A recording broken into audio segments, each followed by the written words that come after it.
Hi there, and welcome to the fourth episode of the Make Art Don't Starve podcast. We're keeping that in the edit, by the way. I'm your host, Kelsey. And I'm your other host, Al, and today we want to real quick get in there and talk about the Etsy strike. So a bunch of sellers have been going on strike on Etsy, and I think it's important to talk about the history behind the strike, sort of what people's grievances are against Etsy, and also kind of the relationship between art and capitalism and these marketplaces where people are responsible for selling their work. And Etsy is a huge source of entire groups of people's livelihoods. And I think it's important that we hold these marketplaces and these platforms accountable when they take actions that really negatively hurt sellers and artists. For sure. And I think Etsy is such a unique marketplace because not only is it one of the biggest online marketplaces in general, not even including the fact that it's, a niche for handmade things, but has this weird dynamic of being a huge company but also a small business at the same time, because we're all individual small businesses. And it's this really weird dynamic that when it comes to conflicts like this, it's really hard to know who is owed what's going on, what do I do, what am I responsible for, and how much is Etsy responsible for hurting me. And so I think this whole discussion is really interesting and really insightful. I feel like I've already learned a lot just from seeing this go down. Oh yeah, the strike has been really fascinating. For those of you who are unaware, which I don't blame you, it hasn't been covered a lot in the media, and it has happened really fast. So the strike actually ended today at the time of recording. We're recording this episode on Monday, April 18th, and the strike ended today and started last week. So the main reason for the strike was basically an increase in Etsy's fees. These have been happening a couple of times, typically every couple of years. Etsy's fees for sellers are increasing by 30%, which is huge, going from 5 to 6.5%. They announced this a couple of days before the strike happened. Sellers were informed of this incoming change and actually organized on Reddit. A female creator was responsible for initiating and organizing the strike. She sells, I think, is it gothic wedding gowns on Etsy? I think so. And she was talking about how this increase is going to have a huge hit on the bottom line of her business. And so, together with a couple of other Etsy sellers, they created this petition. And the petition is totally valid. I want to read a couple of things that they're asking for in it. The petition right now has a little over 80,000 signatures. They're aiming for 100,000 signatures, and it's aimed toward Josh Silverman, who is the current CEO of Etsy, that I will be discussing at length later on in the podcast. Spoiler alert, he's not the best choice, not who we would have chosen to lead a marketplace full of people that make handmade work. So the name of the petition is called Etsy Cancel the Fee Increase, Work with Sellers, Not Against Us. And in the sort of the text of the petition, they outline all of their grievances. They talk about how in 2020, Etsy more than doubled their gross marketplace sales. So Etsy, during the pandemic, made $10 billion in 2020. That was a huge increase from 2019. They made $5 billion in gross marketplace sales in 2019. Which is insane considering the climate of the time. Right, and they doubled that. They made $10 billion in 2020, and in 2021, they made $13 billion in gross marketplace sales. That is huge. Yeah. And Etsy has been basically trying to position themselves as the handmade craft fair version of Amazon, and imposing Amazon-like expectations on people who make all of their stuff by hand. And there's been lots of problems with Etsy as a platform. The petition talks about how resellers and people that mass produce goods and drop ship items of really low quality have plagued the website since actually its inception, and how this has been a huge problem for the platform and auto moderation tools that Etsy uses, which are basically auto moderated, have not been up to snuff and have not been able to effectively tackle the problem. Yeah. This is not new for Etsy. The Etsy response to the petition initially was, and I quote, "We are always receptive to seller feedback, and in fact, the new fee structure will enable us to increase our investments in the areas outlined in the petition, including marketing, customer support, and removing listings that don't meet our policies." However, the sellers in the petition and on the etsystrike.org website, which has since been taken down, and also their Twitter account, talk about how Etsy had a very similar fee increase in 2018 that they also said like the funds were going to be used to help with the problems that Etsy has long had, but no real significant changes were really put in place that had an impact on the experience that people have on the platform.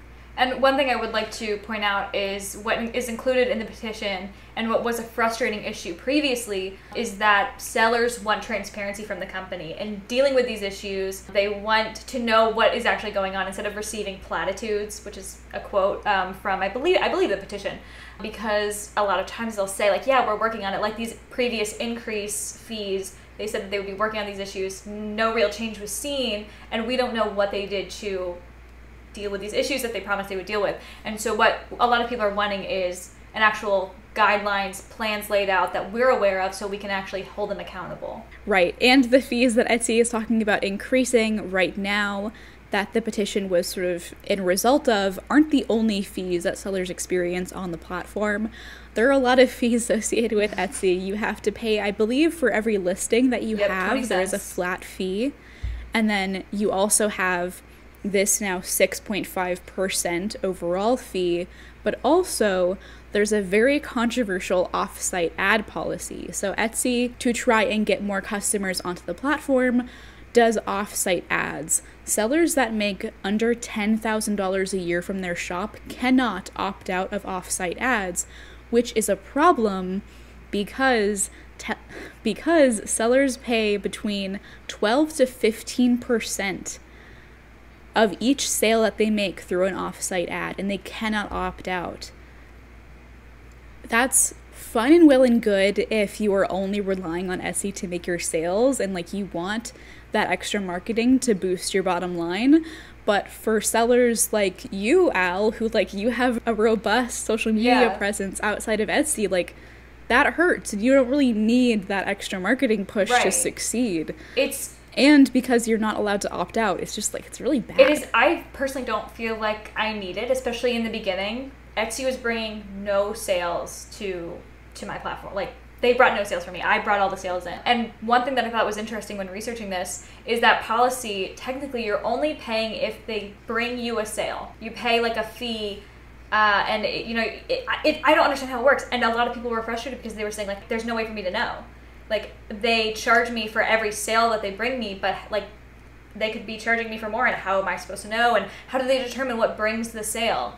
I think it's a weird policy. I don't think it makes sense. I think it's stupid you can't opt out. I was reading a lot of quotes from people, and I agree with a lot of them in that they don't trust Etsy to be honest about it. And I don't either. Yeah, and the unpredictability is really what irks me, because in the petition, the people that wrote it talk about how because of this offsite ads policy, Etsy fees are super unpredictable, and they can take more than 20% of each transaction. That's huge. Like, of course you want to be selling your work at a rate that like pays for all of your expenses, but when you can't predictably expect what your expenses are going to be, that makes effectively pricing your work to have a good profit margin really difficult. And like maybe even impossible, because of course while you want to cover your costs, you also have to charge it at a rate that people will buy it at. Often you have to be a little bit competitive because competition on Etsy is super fierce.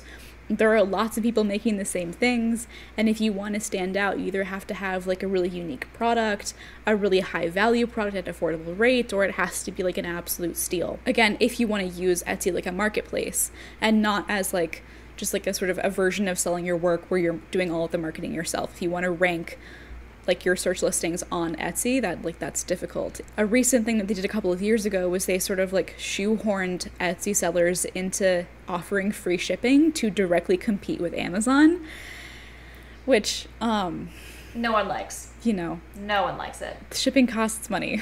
Especially... No one knows that better than artists, I feel like. It's that policy... So basically, when I set up my shop, I don't know if... I'm so confused about the timeline, because I remember setting up my shop a while ago, and this policy seemed to already be in place, but maybe it happened later. I don't know. But it was so weird, because they said it like a suggestion. It was this little widget that popped up, and it was like, we suggest that you offer free shipping on orders over like $35. And I was like, well, I don't want to do that. Like, that's like, where does that money come from then? Like, am I paying for it? Like, that doesn't make sense. And so I didn't want to do it. And they kept pushing it. Like, it kept being like, do it. And then I found out that it'll like hurt your like account. Like, it'll mess up your standing of your shop. And so I did it. Yeah. And like international orders are like $20 shipping. And I have to eat that cost. Yeah. And it sucks. Cause like I don't like it. Like, I'm looking at my my payment accounts right now, and like the shipping costs are like, you have to pay for every shipping label, and it's so much money. It is so much money, and a lot of people will order more than $35. It eats into your profits, and so not only are you paying for these fees, but now you also have to eat a lot of shipping costs. It sucks, and it doesn't make sense. I understand from their marketing standpoint why it might make sense, but I don't think any small business is excited about this policy. I really don't.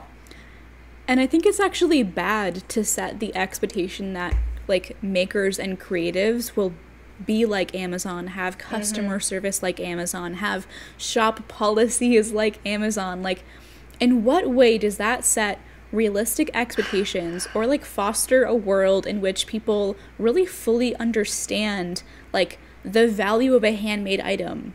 I don't understand why they want to be like Amazon. Like, the whole point is that they're not Amazon. Is that you feel better about buying these products because it's not Amazon. It's not this huge unethical company. You're supporting small businesses. Your money is going directly into the pockets of these small businesses that you want to support. Why would you want to look more and more like, quote unquote, the enemy? Like, I don't get it. I fully agree with you. It doesn't make sense to set these expectations that these small businesses, usually run by one person, are going to be able to compete with what you expect from Amazon.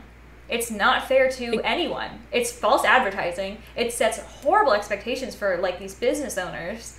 It's stressful, and it doesn't make sense. It doesn't make sense. Absolutely, yeah. Another thing the petition talks about is the Star Seller program, which was launched in the middle of the pandemic. So I'm going to read to you like verbatim how the petition describes the Star Seller program, because as Etsy sellers, I think the people that wrote this petition, their opinions are valid and we should be talking about them. So they describe the Star Seller program as a bizarre attempt to micromanage the terms of our engagement with our buyers and audiences. Meanwhile, Etsy sellers routinely report waiting weeks or months for responses to urgent Etsy support tickets. So basically what they're saying here is that the Star Seller program expects Etsy sellers to be incredibly responsive to customers' messages and DMs, and to be very generous with their return policies, to offer free shipping, and basically like to go above and beyond and not expect compensation that would be commensurate with that effort. In the petition demands, they're asking for a cancellation of the fee increase. So they talk about how increasing seller fees by 30% after 2 years of record sales feels like pandemic profiteering, and how after the planned increase, sellers' fees will more than have doubled in less than 4 years. Crazy. They also want Etsy as a platform to crack down on resellers, people that buy really mass-produced goods and sell them at upmarked prices. They also want to get rid of golden support tickets. So apparently, Etsy customer support is basically impossible to contact from a seller perspective, and that you have to wait months to appeal computer-made decisions. And these computer-made decisions can be incorrect and put people's lives in jeopardy, their livelihoods, their businesses. Etsy can freeze your funds and withhold the money that you've rightfully earned on the platform. And not being able to contact your real person is terrible. Like, could you imagine a single mom whose business is built on the back of Etsy, and like, if something happens, that would be a nightmare. That would be like a legitimate nightmare scenario. I'll talk about it later, but I've had an experience like that, and it was minor for me, and it was so stressful. And I cannot imagine being someone who like relies on an Etsy shop for my money, for my rent, for whatever.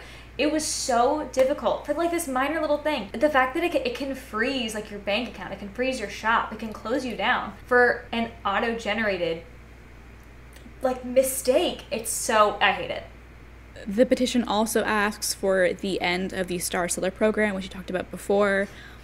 They talk about how these passive-aggressive efforts to influence seller behavior are counterproductive and actually lead to more burnout by sellers and a worse customer experience. They want Etsy to basically give them the latitude and the freedom to make their own choices when it comes to customer service and respond in a way that they feel is appropriate, because like Etsy has set this Amazon-like expectation for customers. A lot of Etsy sellers are now getting a lot of negative comments and a lot of one-star reviews for very trivial things that weren't a responsibility of the seller. Like, people have been leaving one-star reviews on shops where their package gets lost by the postal service.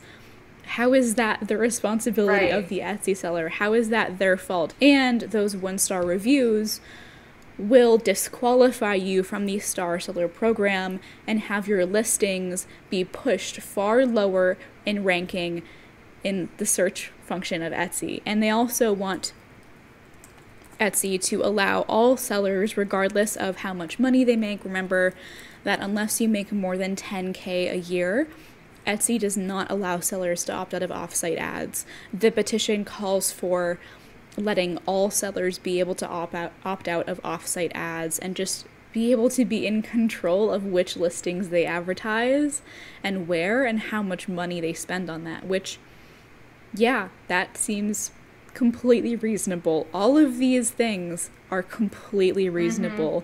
Like, there's no, like, crazy, like, I want you to give me free money because I feel like I deserve it or whatever. Like, they're not money grabbing. These are very common sense demands. Yeah, I don't remember exactly how they word it, but basically they say like, we're just requesting that you come out and speak to us, like not a anonymous spokesperson, come out and talk to us because we want to make this a platform that works for everyone. They say something like that. So that's what they're asking for, is making a platform that is what it was originally meant to be, and it's a place that is good for sellers and buyers and the company. I don't get what they're trying to do is like hurting everyone. It doesn't make sense. Except for, their crazy profits. It's not really going to benefit them, because if all the sellers are leaving, all they're going to be left with is drop shippers. I fully support this petition. I think it's great. I think what they're asking for, totally reasonable, makes sense. Not only are they looking out for themselves, but they're looking out for like customers and the community. I think it's awesome. I think it's a very eloquently worded as well. Oh yeah, for sure. We didn't read a lot of the petition verbatim, but it was very well worded. If you're watching this over on YouTube, we will leave all of our sources in the description. This is really important. It adds a lot of legitimacy to the petition. Etsy's original co-founder that was pushed out and is no longer with the company, Rob Kalin, he tweeted in support of the strike, saying, "I support the Etsy strike. This is getting ridiculous. It's time to build a better marketplace for handmade goods." He made Etsy. Yeah. He created Etsy. His original vision was to create a place where, like, people that make handmade goods, artists, artisans, like, whoever, could sell their work and not have to build individual followings. They could like have a marketplace where you could see everyone's stuff, where you could search, and like that's a great vision. Like, the people that wrote this petition, they want to bring his vision to reality. They want to reform Etsy. They don't want to get rid of it. They don't want to leave, but Etsy And the decisions that they're making are kind of forcing their hand to, at the very least, take action and demand more, like better policy. This tweet from Rob Kalin, Etsy's original founder, isn't just big, like, because he's the co-founder, but also because he broke an almost 8-year-long silence on Twitter to say this. So this wasn't like, you know, one of, you know, the 15 tweets that he does like daily. This is like, he thought this out, he planned this. This is very obviously a super purposeful, intentional statement. Definitely a statement in more ways than one. I think it's more impactful than... I think it's so impactful that he decided to say anything at all, because he's not even part of the company anymore. He didn't need to say anything, or he's not the CEO. I don't know if he's still part of the company, but he's not. No, I think he might be on the board still, but yeah, I'm that's what I'm thinking. About that.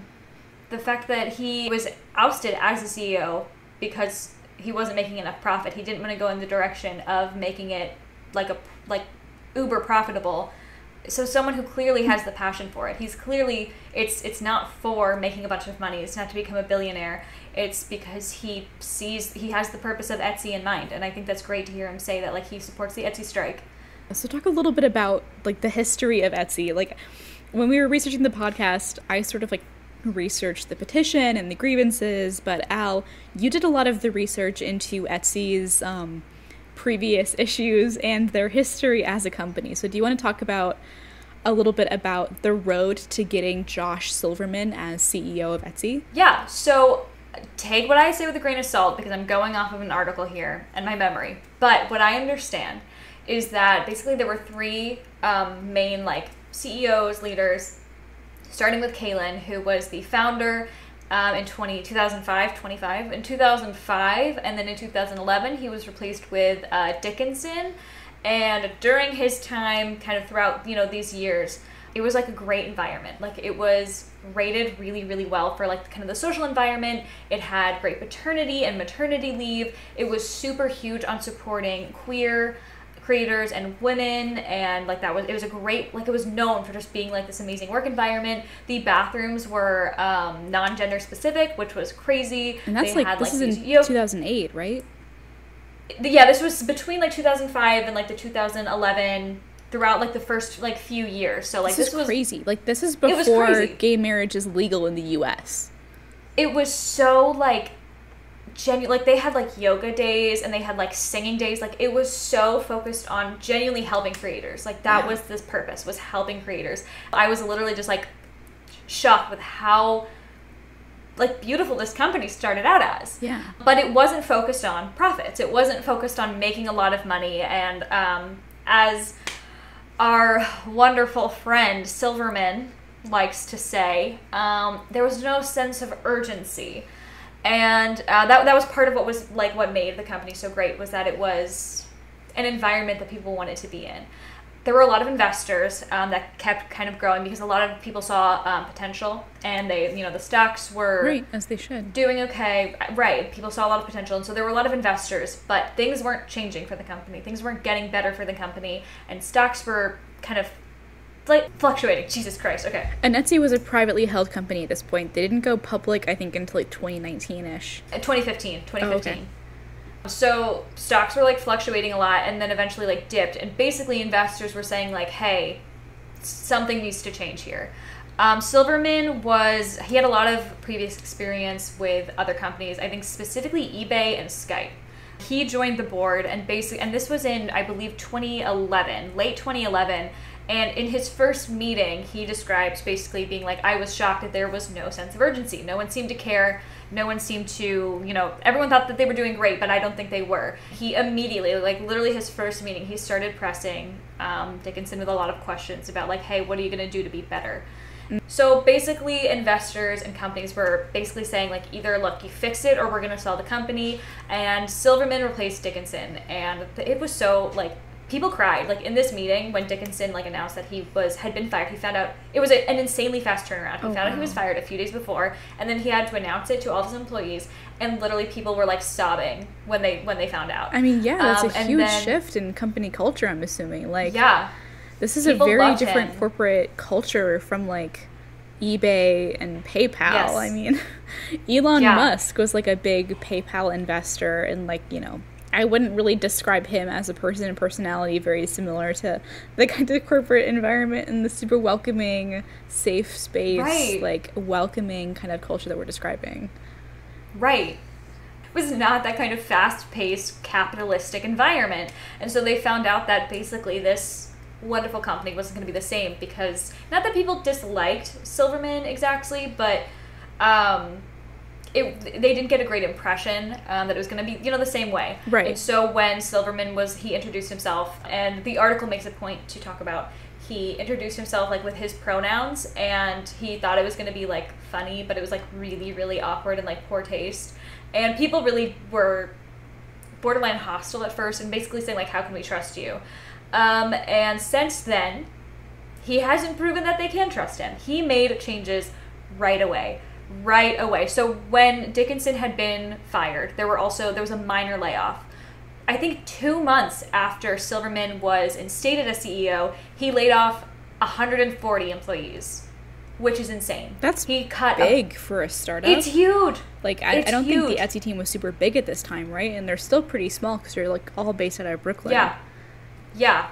He basically decided that there were too many managers who weren't reporting enough, and he basically, because it was a company that was about supporting people, he thought that was stupid essentially, and was like, we don't need all the support, and he fired a bunch of people. Love it. And then he got rid of a bunch of programs and wanted to focus on, I think it was about 30 that were showing like the most promise, which is fine, but also it's stupid, because one of the things that got canceled was the values aligned business team, which basically oversaw the company's social and environmental efforts, aka making sure it was a nice place to work. Wow. So that was dismantled. So we could see like an alternate future where like that program continued, and Etsy could be a very different platform where this petition never happened. Exactly. It's crazy to think that like a few changes, if he had just been a little bit kinder, like it could be a totally different platform that people love to be on. Yeah. But he's stupid, so that didn't happen. One thing is that the stock raised about 50% in just 6 months after he took over, which is good for the company, but it came at the cost of the employees and the sellers. And it was really, really tough. Yeah, and I mean, the company like, went and your public. stock price is not necessarily like a signal for how much the company is worth. Like, no, or how successful it is. Yeah, and like we see like after everything that happened with GameStop stock, I'm sure that everyone listening is probably very familiar with that. GameStop stock is still trading way higher than it was, even like after like that, you know, the short squeeze that happened, even after like everyone like bought and sold and that sort of trend ended, it's still trading like 3 times higher than it was before, and there's no reason for that. Like, there is no indication that it should be trading at that value. Stock price is not an indicator of company health or value, really. No. You know, it's Silverman made investors happy. Stock went up, but yeah, doesn't necessarily mean anything. Doesn't make it a better place to be. And that actually, speaking of, was so interesting. So Glassdoor, which is the company that a website that talks about how companies are for employees and stuff, and you know, making it more transparent, whatever. The company rating for Etsy declined like crazy after he was instated. And this is a site where employees leave reviews of the company, right, and talk about how it is. Okay. Yes. So it was really, really bad. And New York Times asked Etsy about the ratings, after which a member of the human relations team asked employees to talk up the company on Glassdoor. In a matter of days, several new glowing reviews appeared with titles like "Why I Love Etsy." Wow. So that's super fun. And also, I'm sure, probably a violation of Glassdoor's policy. Like, you can't just solicit reviews like that. And I'm sure that, like, there was pressure behind it, too, right? I mean, how could there not be? Like, if your employer asks you to leave them a positive review on, like, Google or Yelp or Glassdoor, like, there has to be an implication of, like, I control your livelihood. If you don't do this, your job could be on the line. For sure. Especially knowing that it's not that great environment anymore, I wouldn't put it past them to put that pressure on. Especially after all the layoffs. Crazy. Yeah. Oh, yeah. So basically, money-wise, it got better. Everything else, it really decreased. And a lot of people who, competitive, like competing companies, employees, and sellers all basically had the same idea, which is that, the same thought on it, which is that Etsy was trying to be more like eBay and Amazon, which is to the detriment of everyone. There's this one quote from Amy Stringer-Mowat, co-founder of American Heirloom, that says, "It's hard to bite the hand that feeds you, but that's the best way to describe how I feel about what's going on," which I think is a great way to explain it. Yeah, absolutely. Yeah. And you have your own experience with Etsy as someone that sells on it, right? Yes, I do. And I think it's a great way of just seeing like how it's not helping people on the individual level. And a lot of what was talked about in the petition I experienced. One of my main experiences that it happened really recently and I just can't believe it. Someone, I guess, accidentally ordered from me. I don't know how, but they accidentally ordered from me and they really quickly responded or sent me a message and said, "Hey, can you cancel and refund this order?" It was an international order, and so it was a lot of money because of the shipping costs. And I said, yeah, like I can definitely do that. And I tried to cancel or refund the order. But it said that if you refund it, it's going to come directly from my bank account. Like not from, like there's kind of an internal money system. So you have kind of a set amount in your Etsy account before it gets put to your bank. So I thought it would come from that amount because I hadn't had a payout yet. But no, it would be coming directly from my bank account, which just made me nervous. I didn't like that. And so I was going to try to cancel the order, which would then automatically do a refund based on, like, as I understood it, what had been paid. Like, because that hadn't, do you know what I mean? Like, that was still sitting in the account. What had right, been exactly. Paid to me like, Etsy deducted that amount from the person that made the order accidentally. Right. And, like, they have those funds. They should be able to. Right. So just put it back. Yeah. Like, why do I have to get involved? Right. And then I tried to do that, and even though all of my bank information was up to date, and I know it was up to date because I was getting regular payouts and I had no problem with those, I tried to cancel the order, and it told me that there was an issue where my bank information was wrong, apparently, and because of that, it froze my shop. My shop was put on hold, which marks against, not only do like canceled and refunded orders like are strikes against your account, your shop, that kind of make it like less of that like star seller, but it being frozen, the shop being frozen, definitely had a really negative impact on like my shop standing. Yeah. And so I was trying to contact, like I was trying to find like Etsy like support contact, and I could not find for the life of me anyone to talk to that wasn't like, you just go to those FAQs, right? And there would be like, contact us. And so I would put in like my issue, and it would just lead me to an FAQ. That was not helpful. It would just tell me, cancel your order. I did cancel my order, and it froze my shop. So what do I do now? And it would just be the cycle of finding another way to contact them, which would take me right back to this FAQ where I couldn't talk to anyone. Oh, God. And it took me and this person was getting impatient because they didn't understand why it was taking me so long just to cancel an order. It should be super simple. And so this person was getting impatient, and totally understandable. And I kept trying to explain, there's nothing I can do. I have to wait until they contact me. Like, I don't know what to do about this. And it took days. I mean, I was lucky that it only took days. But finally someone emailed me and they said, yep, just cancel the order. Let us know if you need anything else. But this issue is closed now.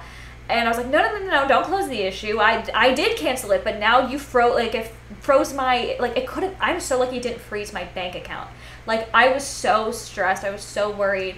And it took me, I think 5 email cycles of them saying, yep, just cancel it. Okay, issue closed. Yep, just cancel it. Issue closed. For them to finally, read my actual email and understand what my issue was, for them to resolve it and give me a workaround. They didn't even, I was begging them to tell me, what happened so I could avoid it happening in the future. Right. All they gave me was a workaround for the issue. So it could still happen again, and I would still be screwed. That's terrifying.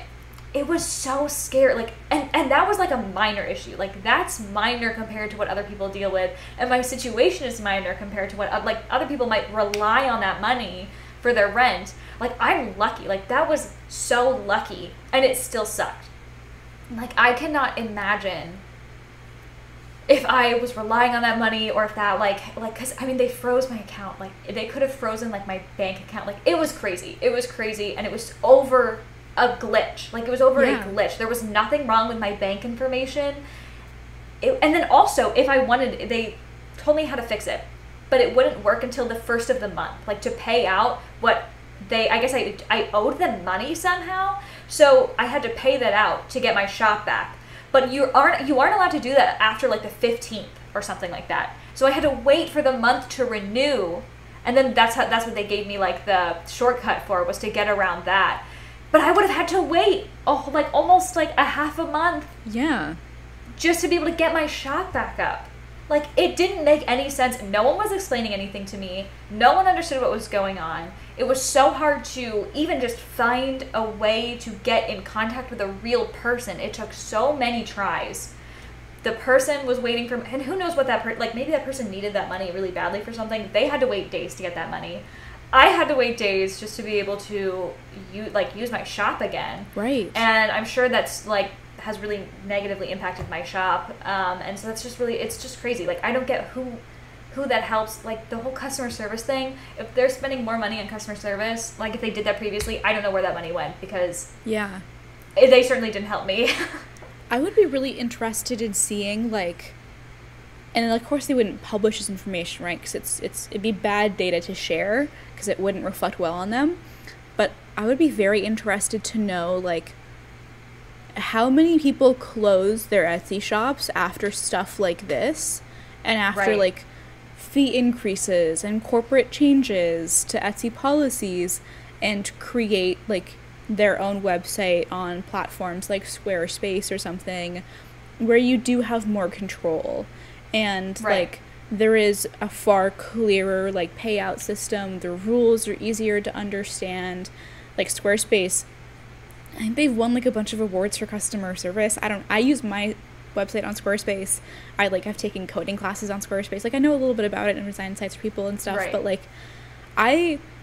that terrifies me. That idea of like a marketplace or a platform like having my entire livelihood and like the money that I need to survive and like feed myself and like house myself with being like held at the whims of like a thing that was coded in like 15 minutes by someone making like 200K who learned how to code at like a boot camp in 12 weeks. Like, that's scary. Right. Yeah. That is so scary.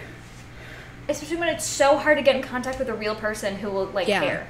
Because even though I could get in contact with a real person, I genuinely don't think they read my email, because they kept responding with the same thing that was not what I was asking. Oh, yeah. So like it's so like just that feeling of them not caring. Right. Like them just not caring that I feel secure as a seller on their website. Yeah. Was so frustrating. When I heard about the fee increase, it just came at a really bad time. Like, I would have like participated in the strike if I had any time to like mentally prepare for what was going on, but I was so busy lately. But when I heard about it, I was like, I don't know, like this might tip me over. Like, it's the reason that I was drawn to Etsy is the convenience of not having to deal with a lot of those more like bureaucratic and like math things that I'm not good at. Because they handle sales tax for you, they handle international shipping for you. Yes. They'll file, I think, the VAT on your behalf if you make enough to make that worth it. And I was doing research because I was like the appeal of Etsy is like you were just saying, is that they handle that stuff for you. But I was researching it for my own shop launch, which I will be doing on my own website, like with all of my own control and like having to figure all of that stuff out on my own. From what I've read, I believe that like people that make the money that we make, which is like, you know, not $80,000 a year or anything, that especially from like just our merchandising sales, that we don't have to file for things like the VAT. Is I think the research that I've done, and I'm still not 100% confident about it. I would still love to talk to someone who's more experienced, but my impression is that we do not have to do that. And I think, I don't know if this is true or not, but I would not be surprised if Etsy made or had an interest in making rules and requirements like this more opaque and more vague on purpose. To like make it more convincing to stay, because people can so easily be overwhelmed by all of like the bureaucratic responsibilities and how important it is to like file all of this stuff and keep track of it, when like there exist so many solutions that make it really easy to have your own website and like that eliminate all of that friction. So yeah, I would not be surprised if they had an interest in keeping that information a little bit secret. Me neither. In Etsy's defense, like when I like have had to like ship like commissions or something, like outside of like Etsy, when I have to research stuff for like using USPS, they're just as, I mean, they're not necessarily vague. It's just like still complicated. Yeah. I might just be dumb, but it's still really complicated. And so I think Etsy absolutely keeps things purposely vague.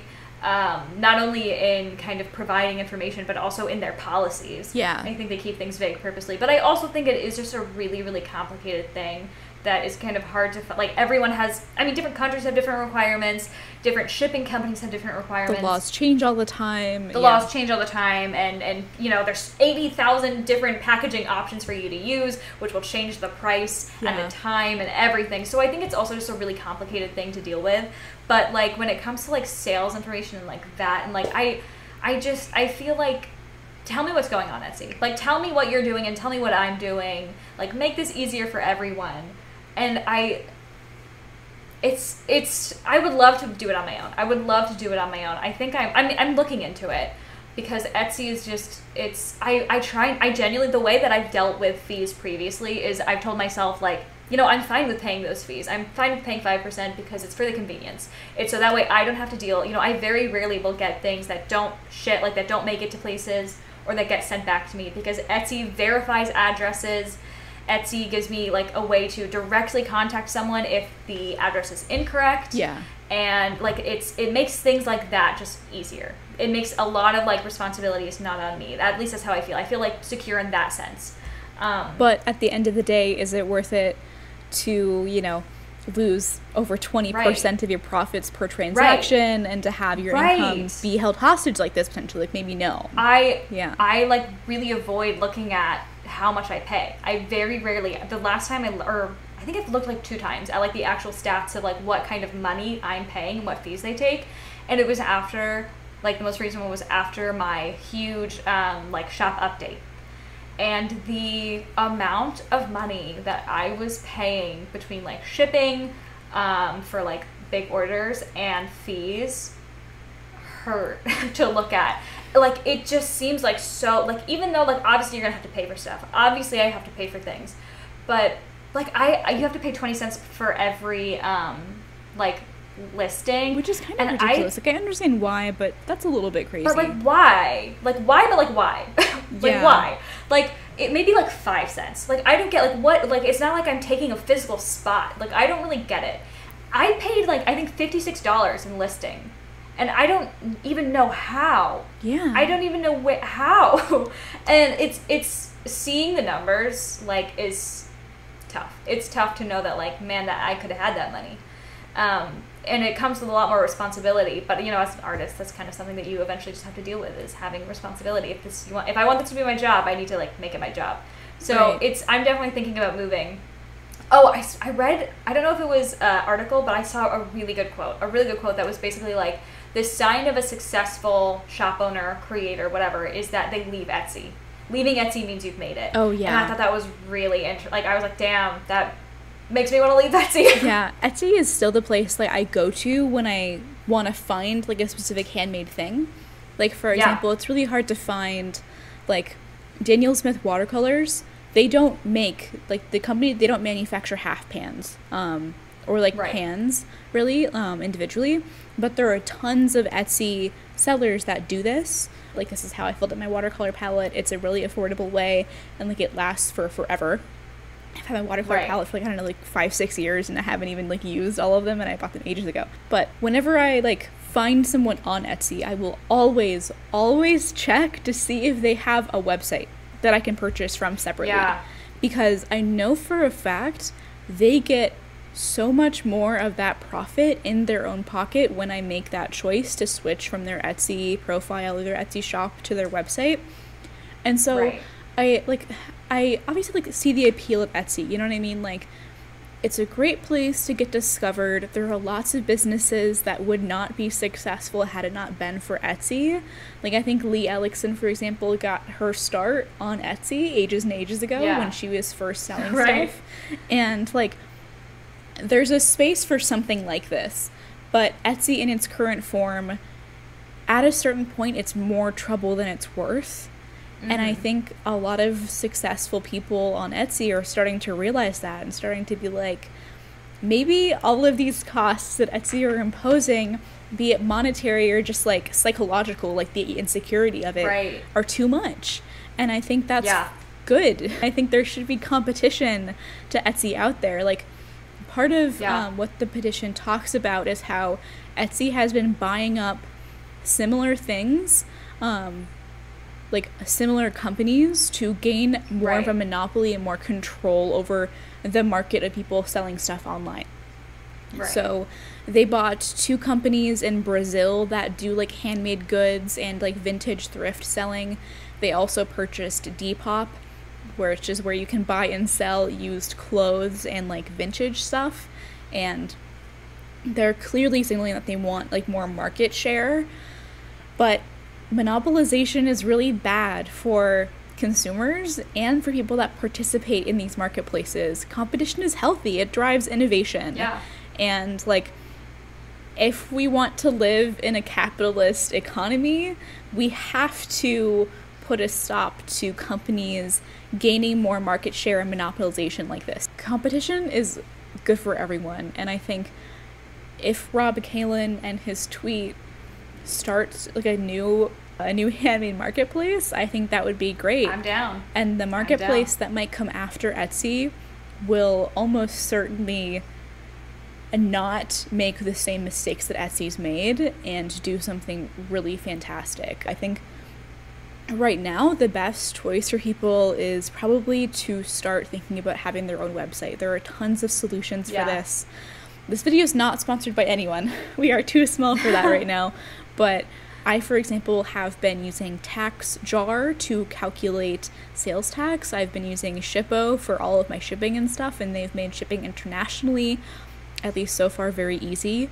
I haven't run the numbers, but I am very confident that I am paying far less than 20% of my profit per transaction, all of the things that I'm using to run my shop and my business. So I think it's really interesting and kind of sad to look at like the broader strokes of this trend and like this timeline, and how the more that Etsy got profit driven and focused on building wealth for their shareholders and their board members, the more that they really started to hurt sellers. Right. Which I think is a trend that you see in every aspect of our lives, living in a capitalistic society. Like, the company was founded on the idea of supporting creatives, but is it really doing that if all it cares about is making money and driving their stock up? No. Clearly, I mean, there are some people who really don't care about the increased fees, but there's a petition signed by over 80,000 people. Clearly, there are plenty of sellers. Oh yeah, there's obviously interest. This. There's obviously people hurting from this. There's obviously a very large voice saying, like, no, this doesn't help us. This does not help the sellers. This does not help creators. And Etsy doesn't really seem to care. I don't know if they've made like an official statement. I'm assuming that they and the people who are, running the strike website, but I can't imagine them suddenly changing their mind and suddenly going back to their original ways of only caring about creators just because of this like one little hiccup. They're a giant company. I mean, unless every seller leaves, I don't think it's going to be enough to make them revert to their original ways. So it just sucks to see something that started so great just be devoured by capitalism and decide like, hey, no, I'd rather just make a lot of money. It sucks. And a potential solution to this, like, really is labor unions. Really well and truly. So far this year, we've been seeing a huge uptick in labor organization, and the labor organization movement has been really cool to see. Like, I'm in New York City right now. I can see Staten Island if I look outside my window next to me. And the first Amazon warehouse to unionize was in Staten Island. It's really cool, and the same has happening in Starbucks. I've seen a couple of headlines talking about how Etsy sellers are thinking about forming a union to negotiate with Etsy corporate. I think that would be a really interesting development. So I'm very curious to see how all of this is going to pan out. Yeah. Obviously, the strike has just ended today, so we haven't really heard anything from the Etsy strike sort of official organizers yet on if, like, whether or not Etsy has reached out to them and what the changes are going to be, if any. But it's, you know, it's promising, I think, and it's interesting. Yeah. I think I'm looking forward to hearing about what happens next. We'll definitely try and keep you guys posted. Maybe we'll make a sequel episode depending on how things shake out. But hopefully it's a positive one. Yeah, we were thinking that this episode, just so you know, was going to be a little bit on the shorter side. Like, we were going to be like, yeah, we'll make like a 20-minute podcast, and then that has not happened. Nope. That is definitely not how this shook out. No.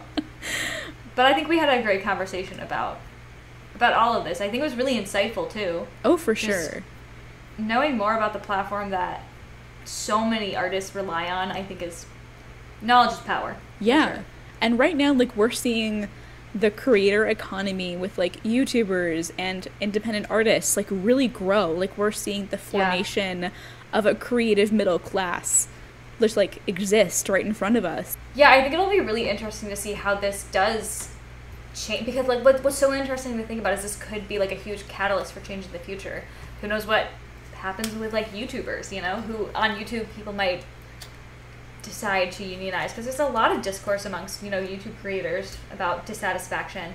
I think that would be crazy to see how this could domino effect into other areas of, like you called it, the creator middle class, which certainly has not been on anyone's radar until, you know, the past few years. And I just think it's going to be crazy to see what this might do in other areas.